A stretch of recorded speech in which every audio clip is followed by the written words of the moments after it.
Bless Squad, what's going on with y'all, man? It's your boy, Blessed Applesauce, here to bless y'all with another video here on Blessed to Invest. And today I want to talk about my experience trading for the last 4 years and the top 10 things that I've learned through my trading career that you can take from this video. So before we get into it, make sure you spam the like button, and also sub down below for more content like this, because I got a lot of topics that I want to discuss, man. There's top 10 things I have learned over these past few years. Getting into it, trading wise, trading kind of just like fell into my lap in a way. I always knew what stocks were, like long-term investing, 401k, but I never thought of it from a trading aspect until I ran into a guy at a casino. A friend of mine ran into a guy at the casino, and he was like a big trader, fresh to death, stuff like that. And that's how we got into the trading game. And here I am now today. So the first thing I want to say is it gets a lot easier. That when I first started, I thought, okay, I'm going to make 6-7 figures in the next, I thought I was going to make 100K in the next 3 months. Because when I started, I was in like, it was around September. So I was like, by December, I'm going to have 6 figures. I'm going to be good. Life is going to be amazing. Didn't get there at all. Didn't even get close. I lost a lot of money that year. 2018 was really rough for me. But I want to let y'all know the lesson I learned, it gets easier. You take your time, you learn the lessons. You take a trade, you mess up, you realize, okay, don't do that anymore. You take this trade, okay, you mess up, oh, okay, buyers come in around this level. Okay, you take this trade, oh, okay, shorts come in, there's pressure and stuff like that. So as you're getting accustomed to the market, as you're getting used to it, you're coming in day after day, you realize things about it, and you're able to get accustomed and understand what you're doing. So to let you know, one thing I've learned, it definitely gets easier. And it becomes like almost riding a bike at that point. So you hop onto, like now you can hop onto, I can hop into my broker platform and kind of almost like predict where things are going. Like before the move even happens, I'm like, that's what's going to happen there. So that just comes with time, and it just gets easier. So remember that. Next thing I learned that put me in a lot of spins and circles is sticking to one strategy. One strategy is really important. I used to trade breakouts. I used to trade VWAP crosses. I used to trade EMA crosses, RSI, stuff like that.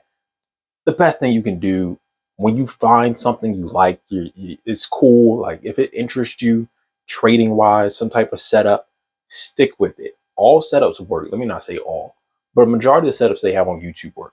The breakouts work.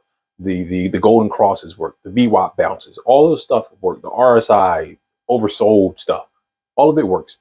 What you have to do is get accustomed to it. Build the system around you. What feels comfortable for you, instead of like switching 10 different systems. Because it's like, I think of it like building a relationship. When you get into a strategy, you're building a relationship with your strategy, and you have to understand how it works, where it fails, where it works really well, where it doesn't work well at all. And once you get accustomed to it and learn that, you can figure out how to become profitable in the strategy. So that takes a little time. Again, it gets easier over time, but you can run in a lot of circles if you don't stick to one thing. So just stick to one strategy. If you like your breakouts, trade those breakouts. Me, I like failed breakouts. I like panic pops, stuff like that. So that's what I stick to, and that's what's consistent for me. Next is start small. This is one thing I did definitely do. I started with $500.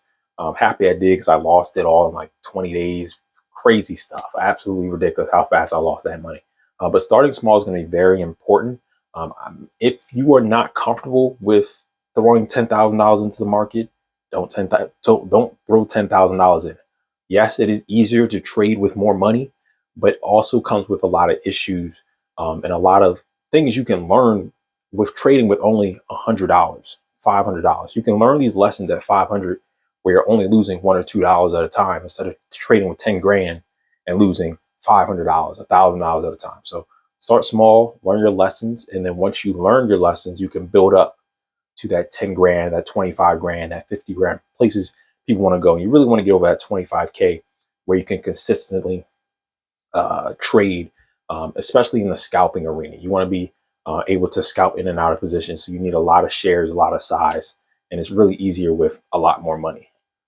Next is learning how to read the tape. When you're scalping, learning how to read the tape is going to become very critical. My mentor was the one that introduced me into the tape. This was around 20, I want to say like 2019, when I was really just spinning my wheels. I didn't know what was going on. 2019, guy sat me down. He was like, "Look, do you know how to read the tape?" And I was like, I don't need the tape. Yeah, you don't need that stuff." And then I sat down for a couple of weeks, literally every day for like 2 hours a day. I sat down, stared at the tape, and I was like, wow, this thing actually like predicts where things are. You can see where buyers and sellers are. You can see where like the pressure is like pausing, where you can figure out your entry points and stuff like that. And it's really critical. I can't express it enough. Learn how to read the tape. It is going to transform your scalping system. It is going to be amazing, even for people that trade longer term. That's not me. But even for those people, it can help you get into better entries. If you see a buyer stepping up at $5, or you see a buyer stepping up at wherever, you see a buyer stepping up at the resistance point, and you want to get in right there, right behind them, you know you have some support behind the move. So reading the tape is really critical in any system, especially scalping. Scalping, I think it's like critical. I don't even think you can be a profitable scalper if you don't know how to read the tape, to be honest. Next is going to be create a journal. And this is going to be a trading journal and an emotional journal. Both of these are going to be very critical. I said the emotional journal is going to be more critical, really.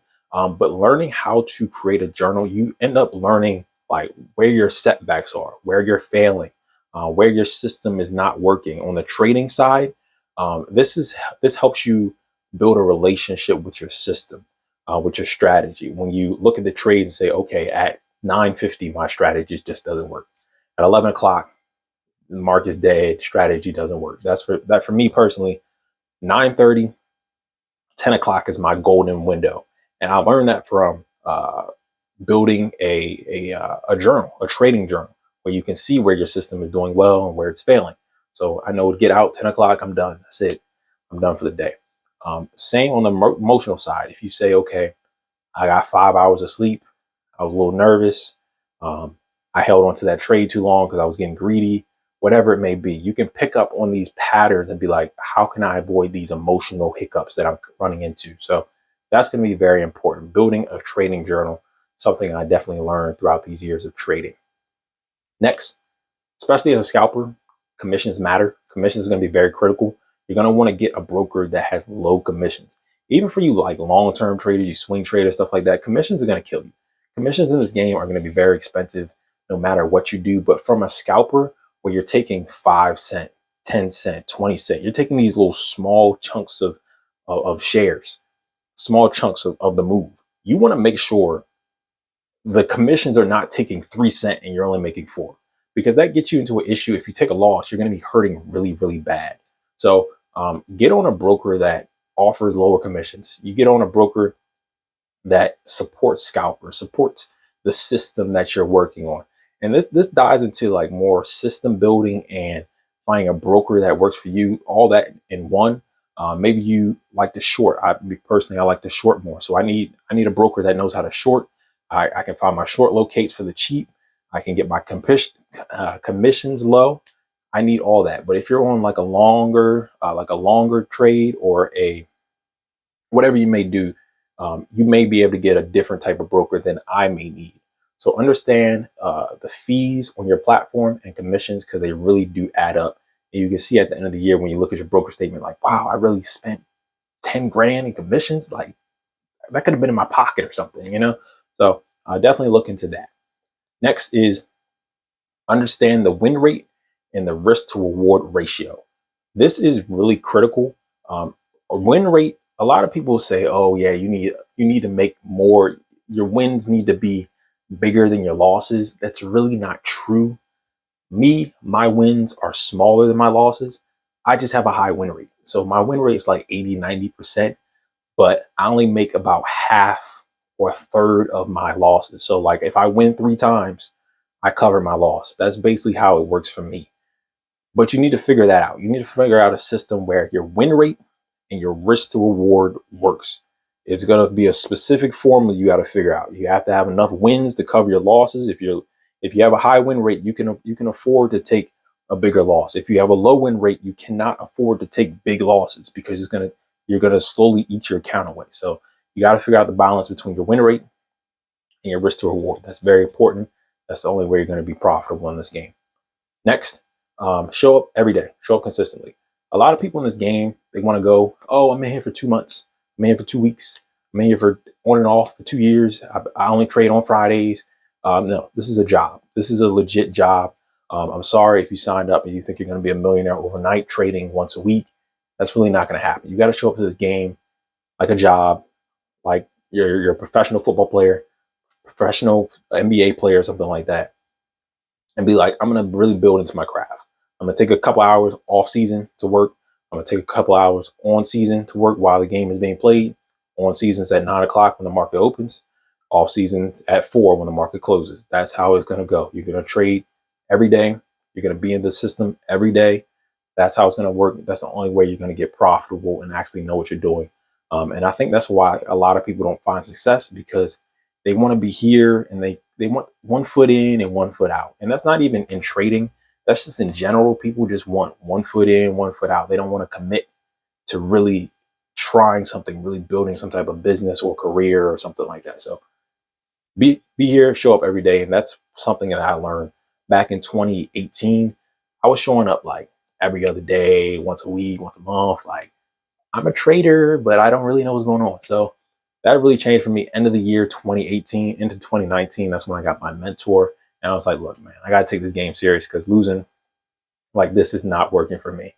So that is something that I learned. And last but not least is psychology is going to be critical. I talked about this a little bit in the journal, but the psychology is going to be very, very important. When you go from paper trading to real trading, it's a completely different animal. You can be profitable on the paper trading side, but once you go into the live account and you're in a trade and you're down $500, something in your head is going to be like, wow, I'm really down real money right now. Like it hurts. It's painful. You might not want to cut the loss when you run your stop loss. You might not want to take profits when you're only up $250 or $1,000. Not like whatever you're doing, you just don't. It's a different type of animal. It's like driving a car versus playing Mario Kart. It's totally different. It's the same concept. You're learning where all the gears and stuff are, but actually being in it is going to be completely different. So learning how to take care of your psychology, learning how your mind works, learning why you are so greedy, or why you don't want to cover your position, or why you don't want to take the loss. You have to figure that out. And that's going to take some time. It's going to be different for a lot of different people. A lot of different people have different motivations in this game, but figuring that out is going to be very important. And that is something I have learned a lot in this. I have started to read a lot of books on psychology, how the mind works, especially from a poker, like card poker, and also from a trading perspective, because there's a lot of parallels to that. So those are the 10 things that I have learned in this game. I think I hit all 10. Yep. 1, 2, 3, 4. I got my list right here, making sure I got it all. Yep. That's all 10. Let me know down in the comment section down below if any of these helps you. Are you dealing with any of these 10? Are these anything that you're learning currently right now or have learned? Let me know down in the comment section. And that's going to wrap it up. It's been your boy, Blessed Applesauce. Stay blessed. I'm going to see y'all next time on Blessed to Invest. Just to see tomorrow is a blessing. Stay prayed up is the message. Everything about a nigga blessed. Everything about a nigga